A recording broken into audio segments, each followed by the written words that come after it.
Mondraker's carbon fiber Foxy RR 29er is a long, slack, descending machine, but not quite as slack as some other bikes in this category.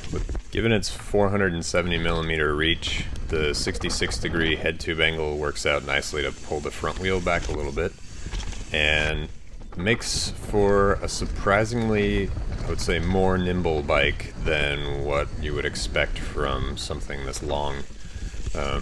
It has, I believe, 435mm chainstays, and it's a far more maneuverable bike than I would expect something this long to be, and a bike this enduro focused, I guess you could say. It's got a 160mm fork and a 150mm rear axle path.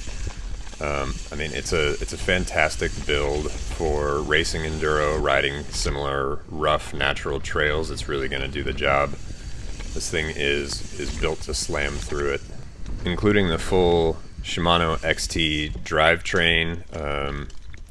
It's got XT 4-piston brakes, and it's a really nice and robust build throughout, without being overly heavy.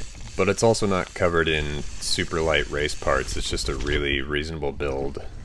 The Fox 36 fork comes with the Fit 4 damper, so there's only one rebound adjustment to make, kind of simplifying things a little bit, but I wouldn't say, you couldn't tinker with this bike. I mean, the DPX2 shock has plenty of adjustment, and it's a bit of a lighter shock than you might typically see on a bike this capable and with this much travel.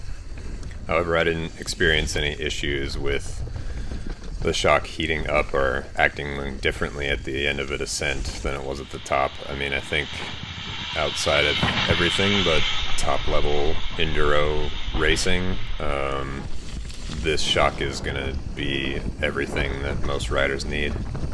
And lastly, on the build, the only bits of the build that I found a little bit strange were this medium comes with a 125mm dropper post, which seems short, and certainly is short compared to anything I would normally use. There was plenty of room for a 150 and even a longer post, and I was just surprised to see the shorter travel post on there. And then the tires, the tread that the bike comes with makes a lot of sense. It's got a DHR on the front, so it's like just ready for off-camber, rooty, messy riding with a nice square tire up there and an aggressor out back to keep things fast.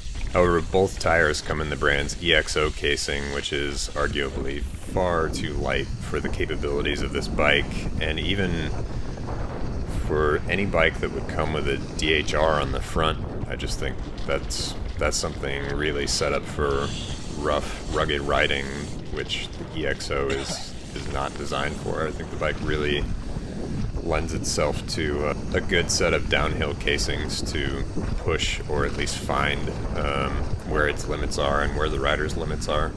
And in terms of riding characteristics, the bike took a little while to get used to. It's a longer reach than I've ever ridden, and I definitely noticed that I had to get forward over the front tire quite a bit more, but after I got used to that, I loved it. It felt really good. The bike corners super well. It seems to really love rough trail and rocky, bumpy stuff. It just does really well in that. And after a little break-in period of generally getting used to the forward geometry, as they call it, the bike really felt well balanced, and the suspension and geometry in general have a genuine happy to descend and be thrown down anything kind of feeling. Whereas on the climbs, I found that it was a little squishier and had a little more bob to it than I have noticed in some other bikes that are in this category. And I just flipped the suspension switches closed or halfway closed depending on the climb, and had no problem climbing. So overall, I would say it's a great bike for what it's for. It's an enduro race bike, and it's ready to race and be ridden all day on rough trails.